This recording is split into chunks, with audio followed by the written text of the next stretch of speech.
નમસ્કાર ખેડૂત મિત્રો, હું છું રૂપેશ પટેલ। અત્યારે ખેડૂતો પાસે નવા એરંડાનો સ્ટોક થઈ રહ્યો છે અને દિવસે ને દિવસે એરંડાના ભાવમાં તેજી જોવા મળી રહી છે। ઘણા બધા ખેડૂતો પ્રશ્ન હોય છે કે એરંડાની માંગ કેવી રહે છે, એરંડાના ભાવ કેવા રહે છે। આવનારા સમયમાં આ બે પ્રશ્નો ખેડૂતોએ ધ્યાનમાં પણ રાખવા જોઈએ। વિડીયોની શરૂઆત કરીએ તેના પહેલાં જો તમે અમારી ચેનલ ઉપર નવા આવ્યા હોય તો ચેનલને સબસ્ક્રાઈબ કરી નાખજો, જેથી તમને એરંડાને લગતા તમામ સમાચારો, એરંડાની માહિતી અને એરંડાના તાજા બજાર ભાવ સૌથી પહેલાં જાણવા મળે।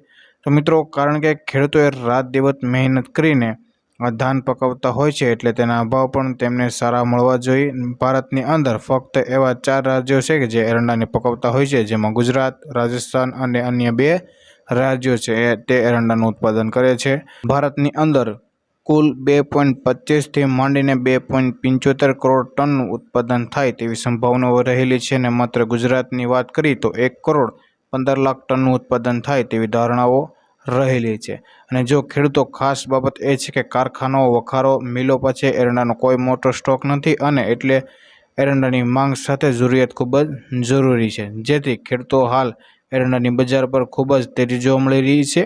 તે વાત સાચી છે ને અત્યારે એરંડાના ભાવમાં થોડો ઘણો ઘટાડો પણ જોવા મળી રહ્યો છે અને એરંડાનો સ્ટોક ખેડૂતો પાસે ખૂબ જ મોટી પ્રમાણમાં રહેલો છે, એટલે એરંડાની પૂરી પકડ ખેડૂતોના હાથમાં છે।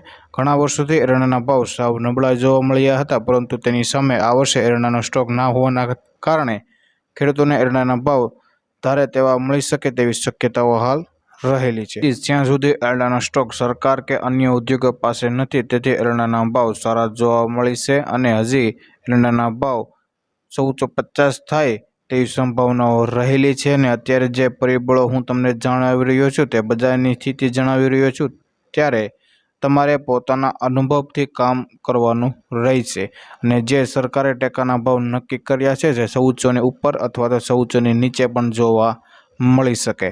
ખેડૂત મિત્રો, આ વિડીયો પસંદ આવે તો લાઈક કરો, શેર કરો, અમારી ચેનલને સબસ્ક્રાઈબ કરી નાખજો, જેથી તમને એરંડાને લગતા તમામ સમાચારો, એરંડાની માહિતી અને એરંડાના તાજા બજાર ભાવ સૌથી પહેલાં જાણવા મળે। જય જવાન, જય કિસાન।